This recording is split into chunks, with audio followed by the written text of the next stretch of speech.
Greetings, fake horse racing fans. Know your eyes do not deceive you. Welcome back to the newest, the hottest, the coolest, the insert adjective of your choice hereist, Sim Horse Racing Podcast. This is the morning line. Are we qualified? No, but we're going to do it anyway. Welcome to our first episode for year 56. I'm here with Dylan Christensen, Tamara Vess, and our special guest, the Steward! Say hello, Emily. Hello, Emily. Hi, kids. On this first episode of Year 56, the Steward is going to go over some 8.1 changes with us, and we're going to have a question and answer segment with her, reminiscent of Scott Island's Ask Em Anything on Hold All Tickets. So, Em, when did the 8.1 updates begin circulation? When was there talk of these things, these new changes to be in the game? Well, it's actually kind of funny because for 8.0, we had this huge long list, and right towards the end, a bunch of stuff was getting cut because it just wasn't going to make it. And of all the stuff that we cut, which was probably 6 or 7 things, only one of the things we cut is what's in this 8.1 update. The other things that we created are brand new that I want to be honest here with everyone. I literally announced some of this stuff during the week 16 Words Cup calls. It didn't exist. And so then I was able to tell the admin, yeah, sorry, I announced it, so you need to build it this weekend. Like, seriously now. It didn't exist when I told you guys it was coming. So the good news is that we have a whole bunch of more stuff that got cut from 8.0 that will be in 8.2 or 8.3. So that's exciting, right? Super exciting. Yeah. Any possible teasers you could drop for us? The Morning Line exclusive, mayhaps? You know what? I was just trying to get into my Google document where we keep all of our stuff like that, and I can't get into it. But one of the things is going to be a total revamp of the pensioned horse system. It's really boring that you just get a message that's like, hey, you won a rodeo today. Like, that's lame. Why don't you guys actually compete in a rodeo? Like, wouldn't it be awesome if Tamara, Dylan, and Nini were in a rodeo and then they got actual prizes? Like, that would be more fun than a dumb message. So that's one of the things. A fan of that. Nini's OP because she's got a quarter horse. That automatically makes her, like, in real life. Yeah, but he's going to be sold probably soon, so now I'm sad. Thanks, Tamara. I was going to say, this just took a turn. Jeez. Oh my gosh, but it'll be fun. It'll be fun to stomp other players, actually, and we get to know who we're beating instead of a little randomized message. It'll be good for our egos. I will crush all of you. Sure you will. Yeah, probably not. So the first little 8.1 update that's here on the homepage is the new Equa Armor, the company that offers protection and subscriptions for mares and racehorses, because that's totally a thing in real life. So we're going to now be able to save 12 and 13-year-old mares most of the time at a higher rate than that they would be normally killing them off. And we're supposed to get equipment more frequently, right? Yeah, and the good thing about Equa Armor is that it's a company that is now an umbrella company for any subscription we want to add. There's going to be a whole lot more in the future. I'm sure there will be something for foals that you can subscribe to for the year, and something for, I don't know, I'm winging it. We almost added a second level of the mare protection where you would pay even more money to save your 14 to 17-year-olds. But the problem is that it costs so much money once you get to those 15, 16-year-olds to save them. I don't know if any of you guys have ever had that experience because you don't have any Ambers or Whitneys in your lives, but it costs like $16 million to save one mare at that age. So, okay, we want to make this something you can afford, but also to make it worth it to us, we kind of had to price that at like $17 million. And then we looked at how many people had $17 million to just kill, and it wasn't that many people, so we haven't added it yet. That's the kind of thing that we'll add when Steward Breds go away, and I know we're going to talk about that later. That's when we're going to be looking at draining more money like that, and you guys will have that kind of money to drain. One other thing, I know a lot of people were concerned that the percentages with Equa Armor weren't high enough to make it worth their money. Do you have like anything to put their minds at ease? I'm not technically supposed to talk about actual percentages, but do it. I would say, well, I don't want to get in trouble, but I would say that your mare has like a 99.1% chance of surviving now, instead of before it was like only a 60% chance or 70% chance. And so instead of having to, like, let's say you have 3-4 blue hen mares and that's all you've got, or they're your nice grade 1 winning mares, that's actually worth it to you rather than saving each one individually. And then for the training, the percentage is huge. Like the percentage for Gallop without the training Equa armor was like 12%. Now it's like 75%. That's granted, you can just keep galloping forever until you turn blue and complain about it on the forum like you usually do, but I'm going to guess that this is better than that. That's very helpful, I'm sure, for a lot of people.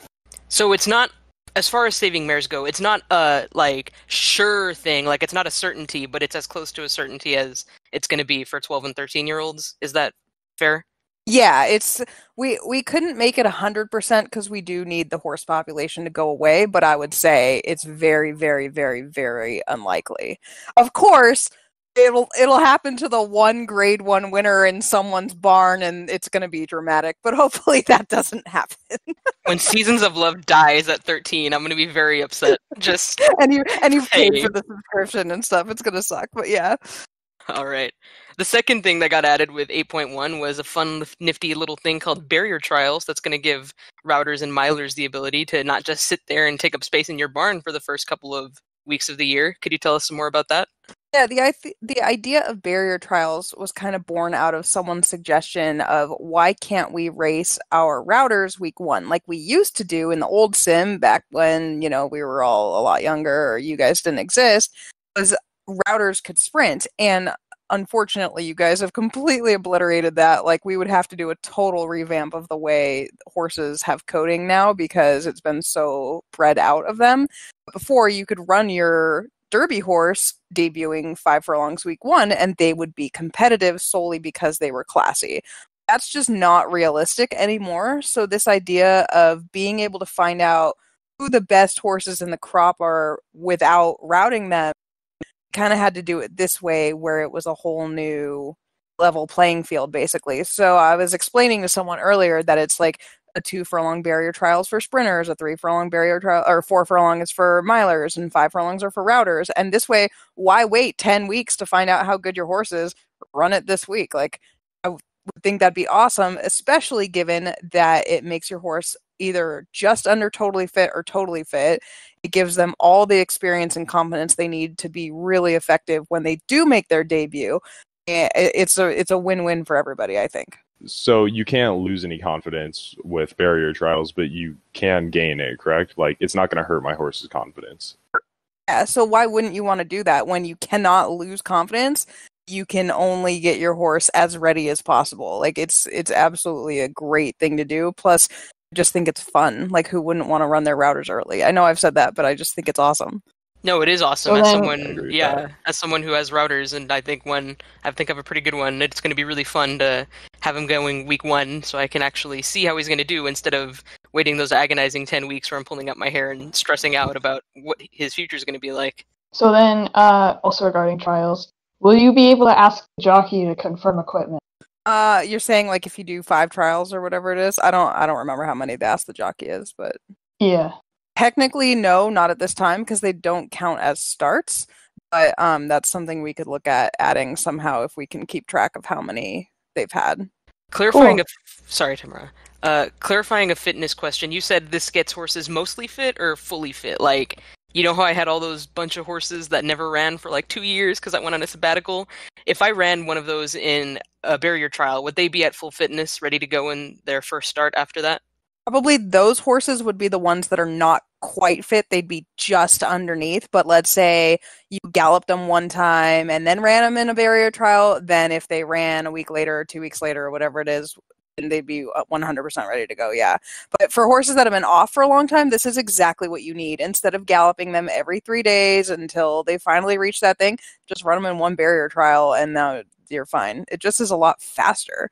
I love this, and I wish it existed 1 year earlier. My life would have been so much better. Oh my gosh. All right. Sad. Cries and no day but today. But the last Hey, thing... you know what? He's a grade 1 winner now, so you can't complain. This is true.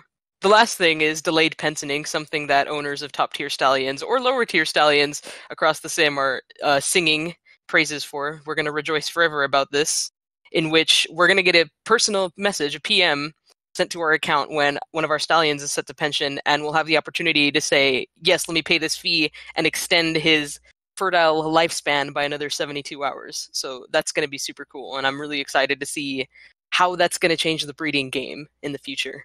This was just kind of a give me thing. This is the one thing that we did carry over from 8.0, that it was the very last thing that got cut on the very last day when we were launching, where we were like, we're just not going to finish this. It's funny because of all the things the admin has ever coded, this took longer than anything else in the history of the sim. He just could not wrap his mind around how to properly do it. And it's something that sat for months and he didn't do anything else because this was stressing him out so much. And that's honestly why we didn't do anything else in the last year, because he was working on this.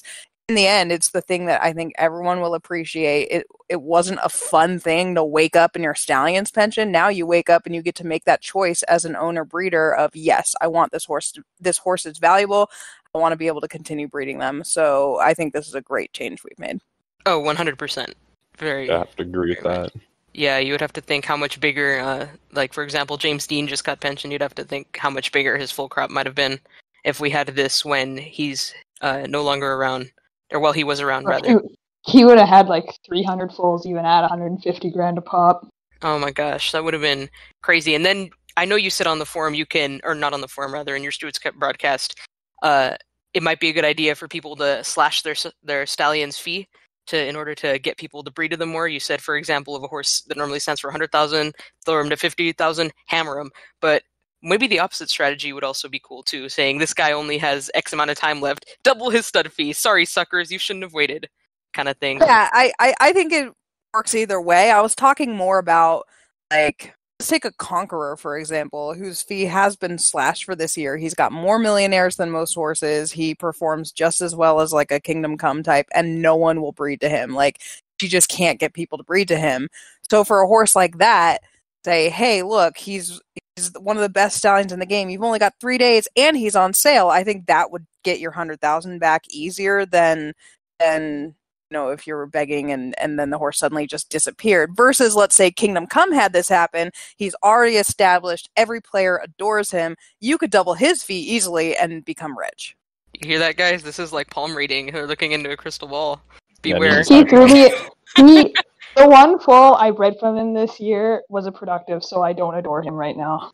Yeah, I hate him. He's never even given me an allowance. He says he's sorry. He better be. It took me a long time to breed something good from him, too, so he hates everyone. He's very, not cool about passing on his fast genes.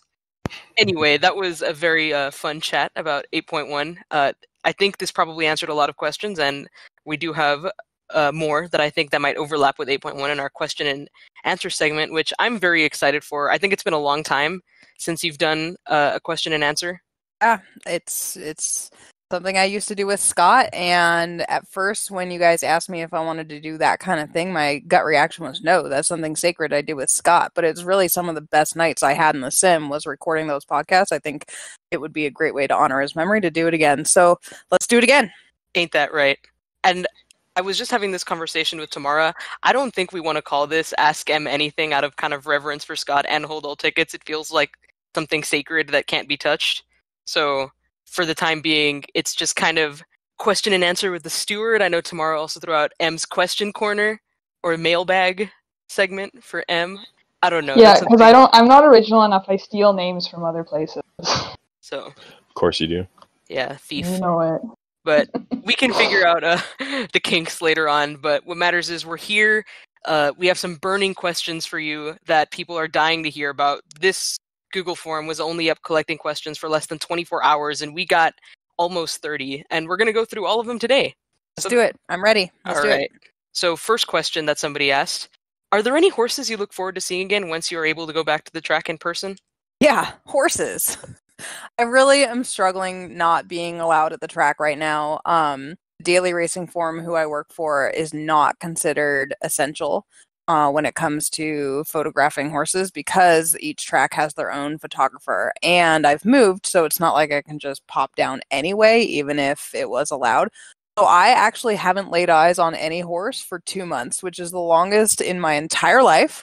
but I haven't seen a horse or photographed a horse, and it's really difficult. So I was actually supposed to go to the Belmont, and I was really, really excited about that, but then they cut the amount of people from 30 to 15, and so I'm not going to the Belmont, and that broke my heart, and I actually like really had a hard time with that because it means I can't go anywhere or do anything, and so I'm just stuck like a lot of other people right now. Oh.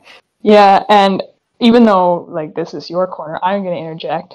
I also own 3 horses, and we haven't been allowed back in the backstretch ever since this whole thing started. We're allowed to stand on the tarmac, but we haven't been able to. Like, I honestly haven't seen them since October, and it's killing me. And they come by the rail and they're looking at you like, why don't you come back? Like, you can't explain it to them, right? Like, no one's allowed in the barn except our essential staff, and owners are not essential.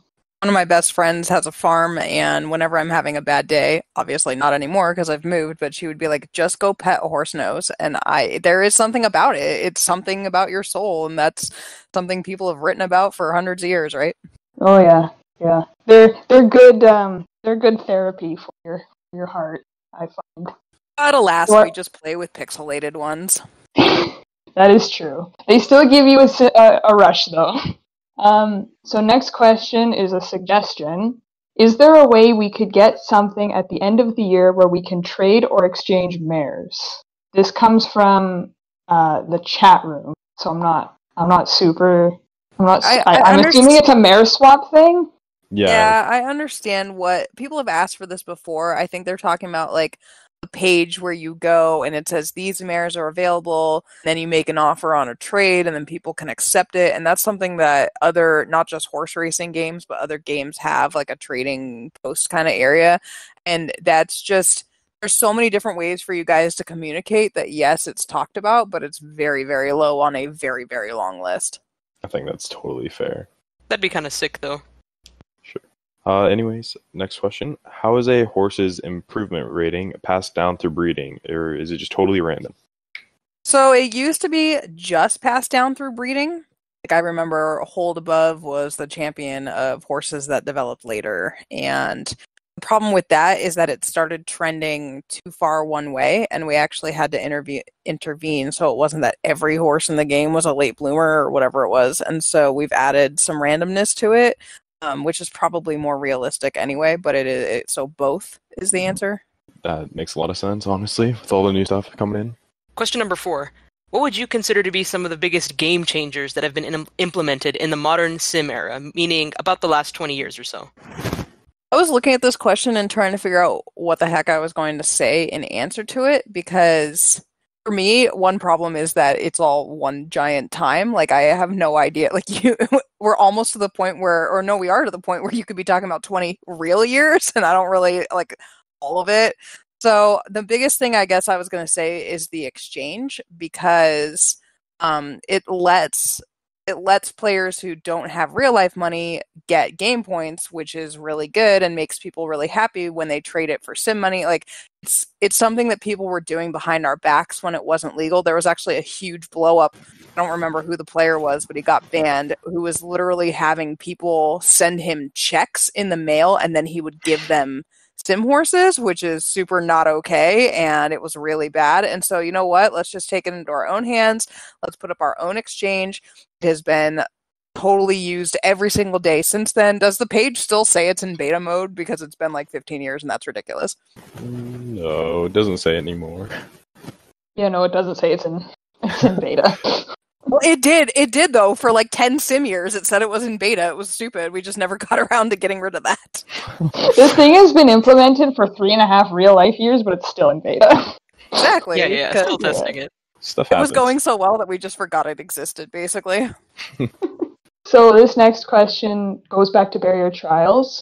And the question is, what will barrier trial results look like, and what can we learn from them?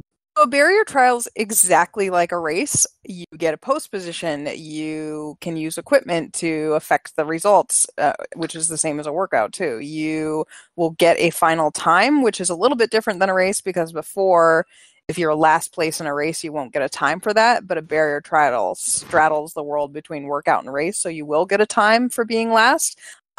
So you'll learn if your horse is really precocious. You'll learn if they're actually secretly a miler and not a router, because you can just throw them in a 4 furlong trial for funsies and see how they do. There's no limit to what you can learn. Cool. Wait, does that mean we're gonna be able to see individual horse times in races now, or is it limited to barrier trials still? Right now it's limited to barrier time trials, but I wouldn't say race times would be never. I like the sound of that.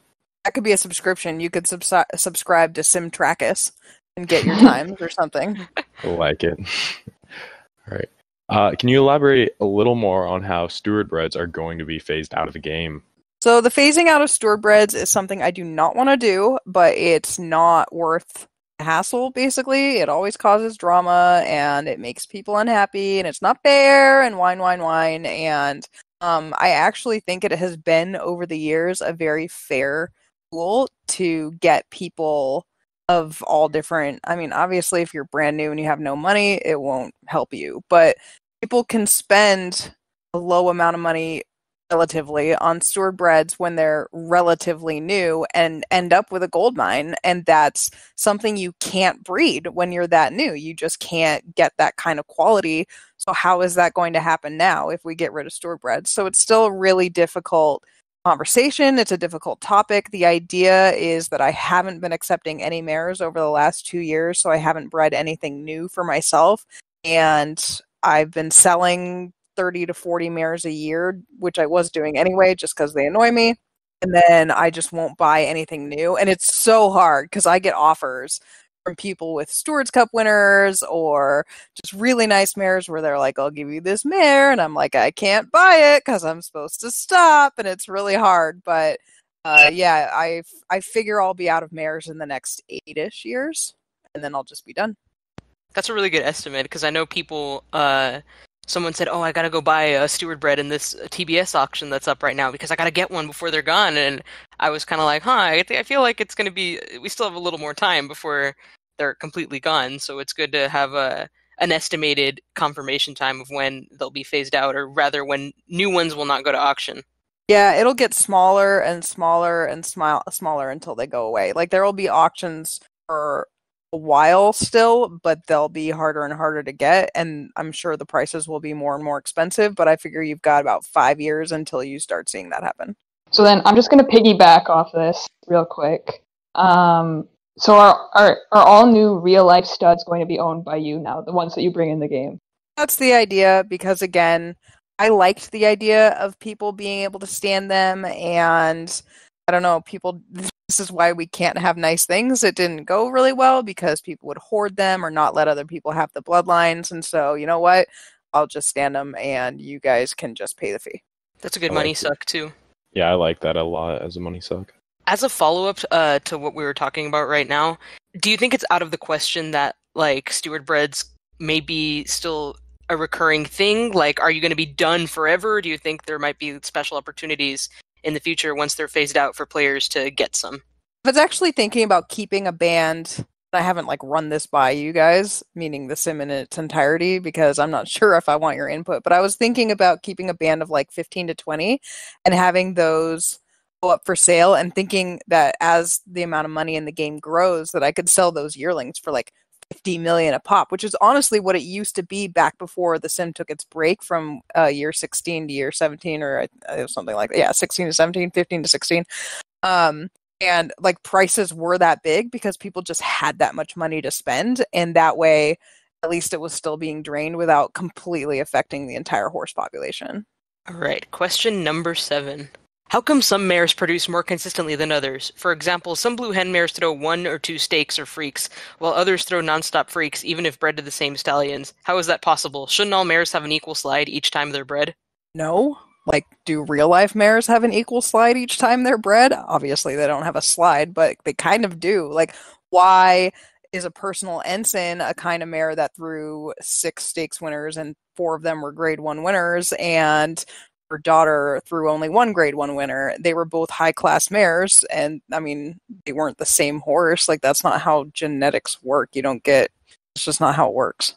So we're trying to mimic that, and also remember it's a computer code, so there's a whole lot of randomness and math involved in every single breeding, and sometimes it's just coincidence, honestly. Gotcha. This next question is probably one of my favorite ones. It asks, why do guys suck? This is one Sorry, of my Dylan. two favorite questions. It's not my fault. Because it might be your fault, Dylan. Oh, probably. I ask myself this question every day. I have a very volatile romantic history, and yeah, it's a struggle for me every day. It's a big contributing factor to my real life clinical depression, and I don't know why guys suck, but you know what? There's a whole lot of really good guys in the universe too. I'm not sure where they are. If you find them, you can point me that direction. I know that I know that ever since we've been in lockdown, I was like so much like, I'm not gonna be in this scene anymore. I can't handle it. Now it's 3 months in, and I'm like, maybe I should go back out there. But now I'm like, maybe not. It's just a whole internal monologue every day. I don't think I've told this story yet, so sorry. We're gonna have story time with Emily now. But Love it. I broke up with a guy last summer, so just about a year ago, and he treated me horribly. Like, it was really bad, and when I didn't do what he wanted, he would give me the silent treatment. Like, it lasted like 3 weeks. It was really stupid.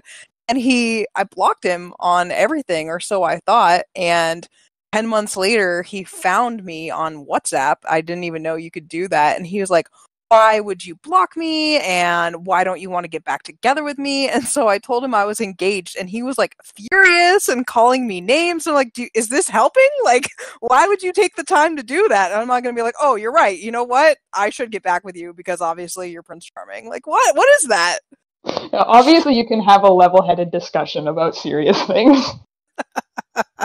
Okay, so we're gonna go find this guy, and we're gonna I'm like trying to think of what I can say that won't send the Wait, FBI hold on. after this. The story gets so much better, okay, guys? The story gets so much better because, like, 2 months after that happened, I was breaking up with another guy, and I'd like to shout out to a sim player who will know what I'm talking about, but sorry, I can't name any names.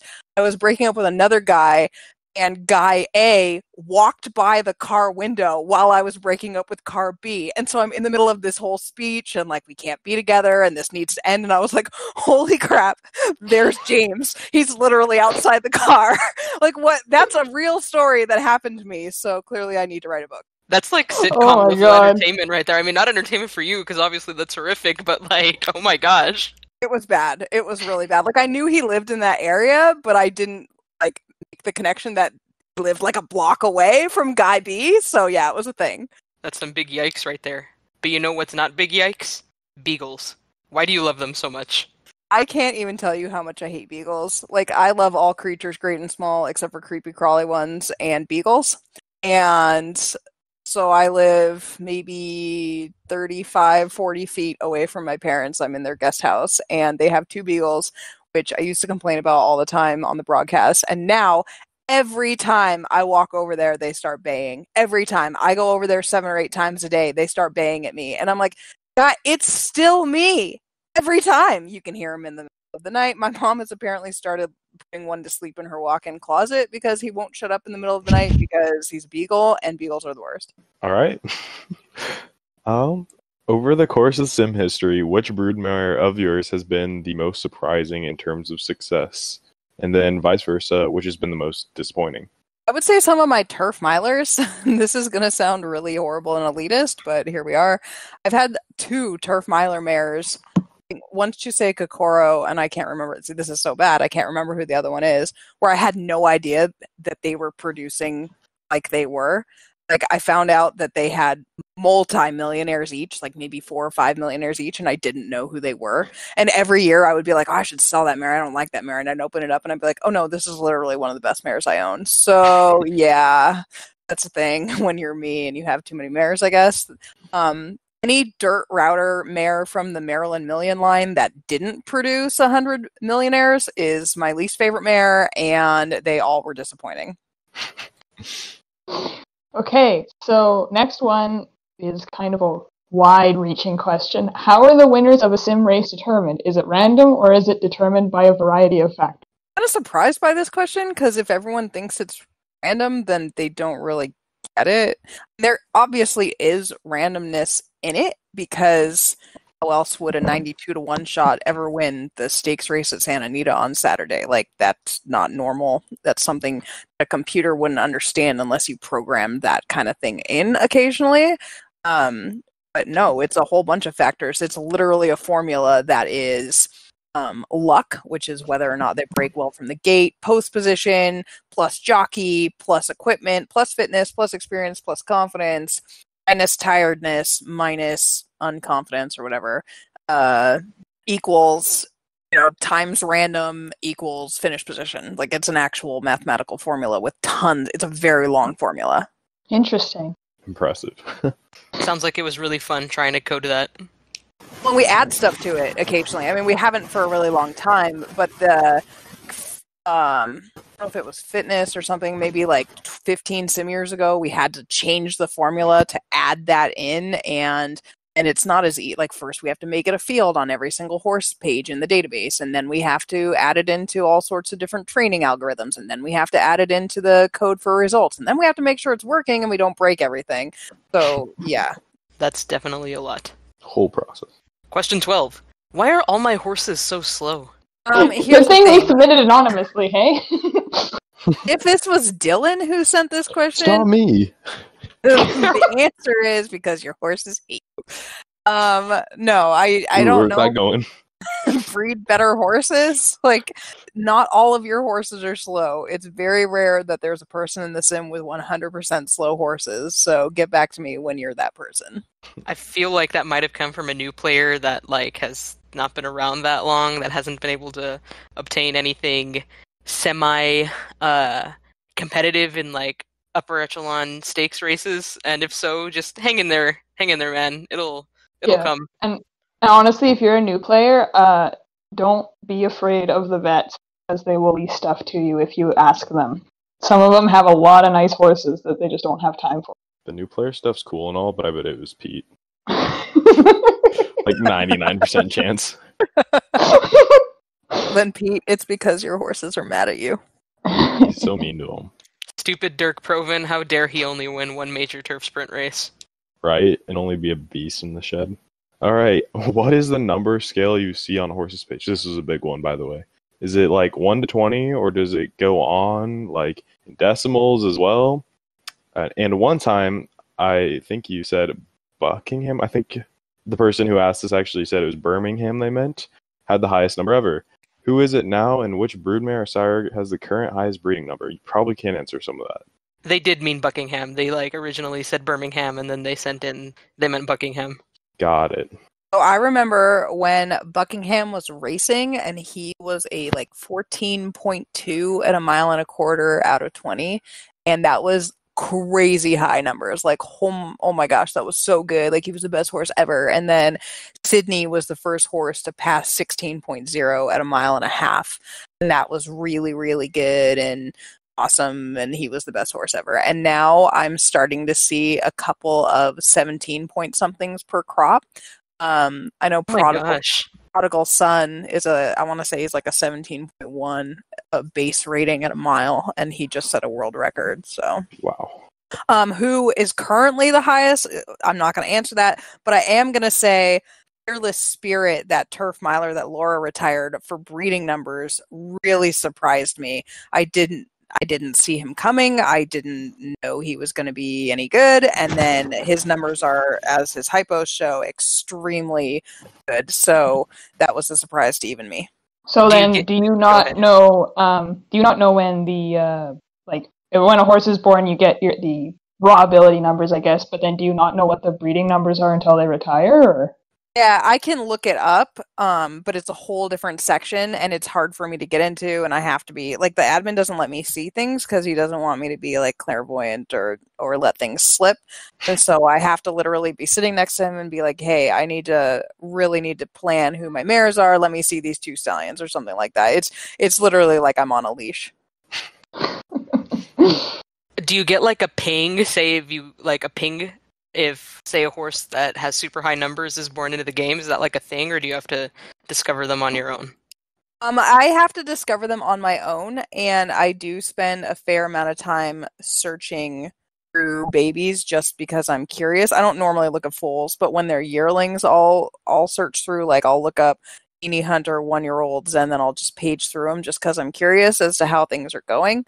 That's how I found Deputy Governor way before he ever raced, and that's the only reason I ever met Vincent Barrett was because I had been paging through his results or through his babies because I was like, hey, this guy's been in the sim forever. I wonder if he has any decent yearlings. And so but I still do that for Eric. I do that for Laura just because I'm curious. Like, how are people's crops doing? And I mean, how are they really doing? Not, oh my gosh, my horse galloped allowance late bloomer. I'm going to jump off a ledge. I mean, how are they really doing? All right, so our next question is, with the new multi-surface stallions, multi-division, I guess, how does a player figure out what division they're good at? I know a way that would be really easy for them would be barrier trials. Ew. Otherwise, it's just trial and error. Like, I can't tell you how many routers never get worked at 4 furlongs or tried at a mile and would be really good at it. And then all of a sudden, it's the last 2 races of their career, and the trainer will say to me, hey, do you think this horse would be good at a mile? I'm like, hey, you think you could have figured that out 3 sim years ago? Because it would have been really helpful to you. So you just got to try things, guys. Be creative. Yeah, I guess if Laura had never tried Marvel at a mile, we never would have got that. So there's something. Even though he's bred to be a router. Yeah, second in the Derby. Ooh, next question is my question. We kind of talked about this a little bit earlier, but is there a level of randomness to a horse's performance in a race? In other words, is there something that parallels how a heavy favorite or big long shot may or may not show up in real life? Or will a horse always run to its numbers? I actually think we see more of the big horses suddenly running a total clunker than you notice the upsets so much, which I think it's just because it's so shocking, but it happens in real life all the time. And it like 2 weeks ago or whatever it was, Cece was running at Santa Anita, and she was a huge favorite in a field she should have easily trounced, coming off 2 Grade 1 wins, and she could do no better than third. Like, she ran horrible. So yeah, there's totally randomness in it, because how else could you ever achieve a result like that? And frankly, it'd be really boring if Laura won 100% of the time. Albert's song and Zombie Fish immediately come to mind when we talk about this question. Zombie Fish, who was won 1 allowance and didn't even come in off an allowance win, I think, into the Stewards Cup, and had just not been anywhere, and then upset the whole field in the filly and mare sprint. And then Albert's song was a claimer, and then she got brave on the lead in the bun barrette, and then never did anything with her life again. Those were crazy. Those are my favorite races to call, too, because I'm going into it, and obviously I'm looking at the chart, so I know what's about to happen, but I'm calm, and here comes the favorite, whatever, and then I'm like, that was the long shot, oh my gosh! And it's I just think that's really fun. So the year 52 Derby was my very first broadcast that I actually listened to, because, I'm brand new to this game still, and I remember your call of Albert's song perfectly, and it was just, as she's rounding the corner, you say, Albert's song is running the race of her life, and you're freaking out the entire stretch run, and it's so memorable to me. I couldn't tell you any of the other calls from that broadcast. That's what they would be doing in real life. That's what the announcer would be doing, and obviously I can't quite mimic that, but I can do my best. Oh my gosh, don't you just love yelling at a screen over a bunch of code and getting so excited? Oh my gosh, that's so great. If you're not doing that, you're not living. I actually wish that you guys could see what happens after that, because as soon as I'm done screaming my head off, I'll mute the mic, and then I'll go, that was so hard, or I'll take a bunch of big breaths, or I'll take a big drink. But of course you have no idea that I'm doing that because the mic's off, or at least I hope the mic's off. I've been known to mess up. Did Dylan just fall over? What just happened? I don't know. He's muted. Okay, what? Right, I have a little sticky note where I write where I have to cut things out, so I know what to look for when I'm going through my audio. Who said the next one? Okay, so Dylan's up. Okay, I'm good. Yeah, sorry. I think I'm good. Hear me? Yeah. Yeah, you're just getting a lot of feedback. Yeah, I don't know what that is. Big rip. Here, let me leave and rejoin. Goodbye, Dylan, goodbye. Okay, and now you're just... Big rip. Yeah. Good? There you are. Oh, there you go. No feedback now? A little bit. A little bit, but I can noise reduce it later. Wait, hold up. Use Discord's suppressor. Is this better? Yeah. Big time. Sweet. There you go. Okay, you're up next. I gotta find the right 16. 16. Okay. As it is understood by this player, when game points were introduced into the game, they're supposed to enhance the player experience and not provide an advantage to winning races. There's currently an auction based on game points for Steward bred stakes or freaks. Has the original intention been changed? No, the original intention has still not changed, and that's why things like a barrier trial, yes, you have to pay for it, but it doesn't give you any more money. We want things with game points to give you more info. Game points are used to buy yourself more info, and if that's equipment or whatever it is, that's an advantage. But of course, they make the game run. Last year, we had our first game point auction. We did it because we were at a time where we really, I don't know if we over advertised and nothing happened or what, but we were really running low, and I was like, well, this is a way to really quickly beef up the bank account and make it so that we can go for a while more without worrying about it. So honestly, that was so successful, it kind of set us up for a while. And I was like, well, store breads are going away, and let's do 8 of these horses every year. Well, the problem was even this year, I didn't feel comfortable with that. That's why you only see 7 of them in the auction, because it seemed like 8 stakes or freaks was too many to give away that way. Now, to be fair, I say stakes or freaks, they can be really low stakes that you still want to punch in the face. And also, you still have to know what you're doing. You still have to get the right equipment. You still have to race them right. Some of them might be trickery where it's a router, but it's really a miler or whatever it is. They're still difficult to race, and that's kind of the trade-off to at least you gave us money and no, this isn't a thing that will go on forever, if that makes sense. All right, so our next question is there any running line comment that is a dead giveaway that a horse wants longer? I meant to look this up because there is, but basically it's not what you'd think. And this happens in real life too, where if horses are closing at the end, you always hear in the Kentucky Derby when a horse is closing at the end and they clunk up to be 4th, people are like, oh man, that's my Belmont horse. It happens every year, and that is not how it rolls, because slow horses that clunk into a place position actually aren't that good. They're just slow and the speed's coming back to them. And that totally is a thing in the sim too. It doesn't necessarily mean that they want longer. So I can't remember the comment off the top of my head, but there are some that do mean yes, this horse wants longer. If they're gaining, if they were forwardly placed and gaining really well and the speed just didn't come back, that can be an indicator. But if your horse is just kind of slow and the race falls apart, that might mean you were actually at the perfect. All right. Now, is it possible for a rested and fit router to have a bad 4 furlong workout but still be very good at a mile race, or vice versa? Yeah, absolutely, because it all depends. There's so many factors. Did you have the right equipment? Does he really want to be a miler, or is he a mile and a 16th horse that is actually not a very good mile and a 16th horse, so he kind of lucks into some easy miles? There's a lot of different answers to that question. So, yeah, it's possible. Okay. This player says they're not sure if this is a myth or a confirmed thing, but everyone always takes for granted that only 3 generations of pedigree will affect the quality of the foal. Is that true? Or is there any benefit to having a 3x4 or a 4x4 inbreeding? So the way it works is that 3 generations go into the mathematics of that foal. Literally 3 generations times however many lines that is in the foal, that's the mathematic formula that makes up that foal. So does a 3x4 or a 4x4 give you a boost or anything?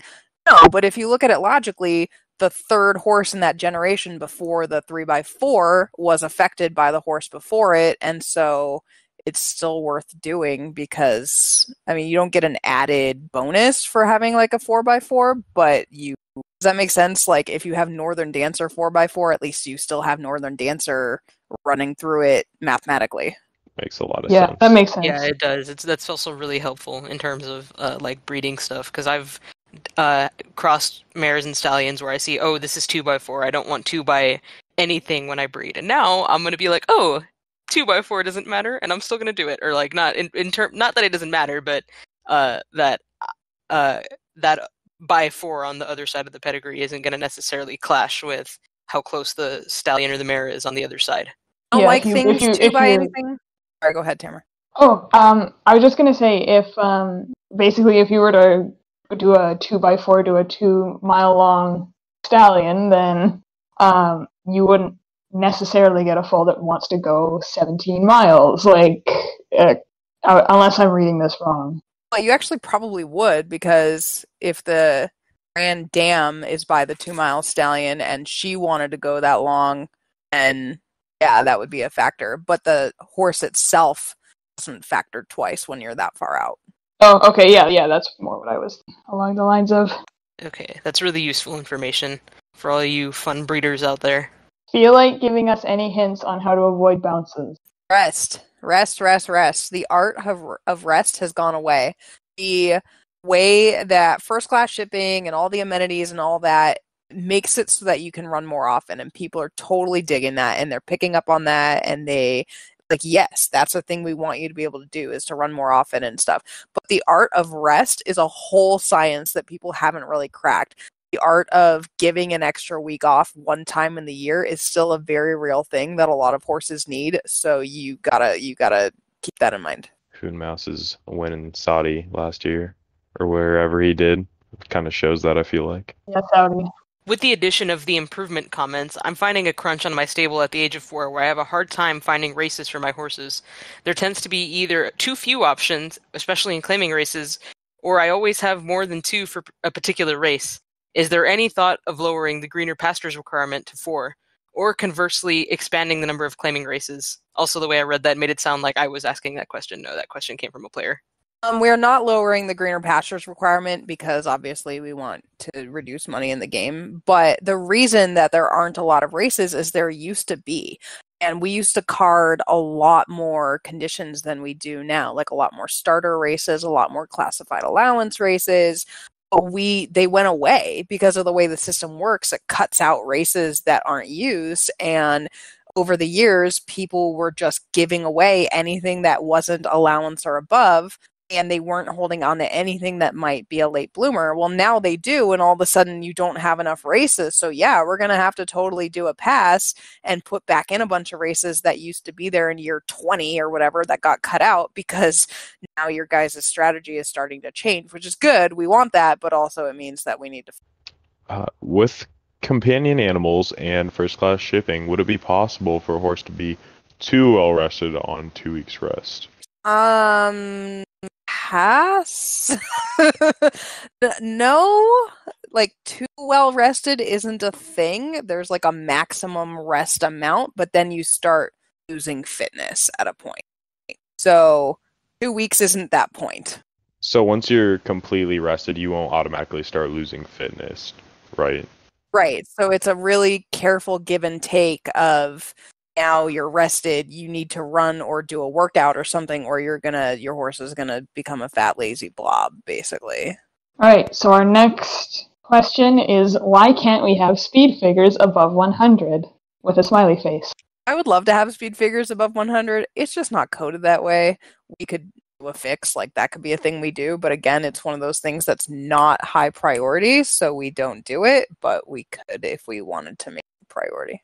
Can you see, like, a horse's true number if they want to run a 100, if that makes sense? I believe someone said that, like, horses have run beyond 100, you just can't see it. Like that crazy Louisville Oaks where New Year's present, and then, like, the first 5 finishers after her all ran 100s come to mind. I actually can't see what speed figure they would run. I don't even see what speed figure they do run. Like, I can't give out speed figures during the broadcast because that's something that's not on my page. I don't know, I guess I could put it on there, or, well, not me, but someone could put it on there, but I don't see that. But I can see, I don't know if I want to give all this away, but let's do it anyway. Basically, there's like a fast time limit that a horse can run at a certain distance. And if you hit that limit, then you get a 100. But if you go beyond that limit, if you run even faster than that limit, then that's when you would start seeing, if we were to add it, you would get like a 110 or a 115 or whatever it would be in Speed Figureville. And so I can see if the first 5 finishers ran faster than our arbitrary line of you can only run this fast in a horse race. Now, you guys didn't ask me, how does a horse do that? But I don't have to answer it because it's not on this sheet. Listeners, take note for next time. If there is a next time. I hope there's going to be a next time. I think we're having a good time. Hope so. Final question. what is the number one thing you start thinking when deciding which sire to select for a mare? Honestly, for me, the number one thing I start thinking is, have I used this stallion yet? So I pull up my mares and I pull up the stud book, and I I sort the stud book by best stallions, highest earners, like recent retirees, horses I have to hit to make it, to make my auction look good and to spread the wealth around all the players. So then I pull up the list of horses I haven't used, basically. And then from the mares that I have left, I'm like, okay, from these two lists, what's going to be a 3x3, which is something that I really like, especially 3x3s to mares. What's going to be, a sneaky good horse that maybe a newer player might get because an older player is going to overlook them. But I start from, and the question is, what do I start with? I start with, what do I need to do? And then I kind of finagle it from there. All right. That was a fun 24 questions, I think. A lot of knowledge was gained. Fun times were had, I hope. Yeah. I thought it was good. I'm glad. Yes. I'm glad you had a good time coming on this podcast. Hopefully, for your first time. Hopefully, first time of more times to come. Glad you enjoyed yourself. We enjoyed having you on the podcast. It's always fun when we get to talk to the steward. Always good inside knowledge that we can't answer ourselves as players, obviously, because you have all of that good inside dealings going on, the kind of under the table stuff. Not really under the table stuff. That makes it sound sketchy, but Behind the market. The all-seeing eye. It's funny to me what is a question. Like, there's some stuff that I just take for granted, obviously having been here for, a while, that I don't think of as being a question worth asking, but it's interesting to be like, oh, they really don't understand that, or we need to explain that better, or, I think it's cool to have these kinds of things. Definitely, for sure. And I'm really glad that we could bring this to the players, too, and it just shows it's a testament to the tight-knitness of the sim community that podcasts even exist. Shout out to Scott for initiating that back in the day, and also the accessibility that you and the admin are willing to give. It's a really nice little love letter to the players, I think. We think that's what makes us different. I get a lot of feedback on maybe I shouldn't be so involved, maybe we shouldn't be in the chat room or answering questions because it looks like favoritism and whatever, but that's also what sets us apart. The fact that I will answer your email usually within a couple of hours, or that I will get in the chat room usually a couple times a week just to hang out, that's what makes us a different game than the other games. So now that's our MO, and we're going to stick to it. I think that's a very good plan. Definitely. I've getting a little mushy here. I've had more fun on the sim than I've had in a lot of my real life endeavors, and I've met some of my really, really good friends through here too. So you're doing something right, and it's amazing, and we love it. And I love you all. Mushy, mushy, mushy, mushy, mushy. I think that's a good place to end the podcast now, off of all of those nice, sweet, fuzzy emotions before we all revert back to the cynicism. That's not how you say it. I don't know how to speak words. Cynicism. Thank you for knowing how to talk. The cynicism that was left by this year's Festivus. My bad. Okay, can you guys just, when are you ever going to learn that no one enjoys Festivus ever? Annie Derby has never enjoyed Festivus. Eric Nalbone has never enjoyed Festivus. No one has ever enjoyed Festivus. It is boggling to me that you guys are ever excited, and also the world still turns and you all still win races. So what is the big deal? I complaining. I kind of enjoyed it this year, I'll say. I had a fun Festivus. I'm going to have a new segment called Ask Players Anything, and I'm going to be like, what the heck? Why do you guys do these things? Explain it to me. And why don't you use these features that we think are cool? That's what we should do next. Ask players anything. Coming soon to the Morning Line podcast. Grab some newbies in here. Oh, that'd be fun. All right, everyone. It's been a real time. It was super fun talking here with the steward, and it was super fun recording for you. We hope you have a wonderful year 56. This is us signing off. Goodbye, everyone. Until next time. Have a good week, everybody. Nothing sinister starts out sober. Sometimes the chemicals work me over. The things you learn at 4 a.m. When do I become who I am? Save your blast from the past. This is not a mirage. I'm a stolen car in the parking garage. On your hands and your knees, do you feel in charge? Crawling back to who you are. I just wanna feel good. I wanna feel special. Dig down, underneath the pressure. I wanna fake my pain.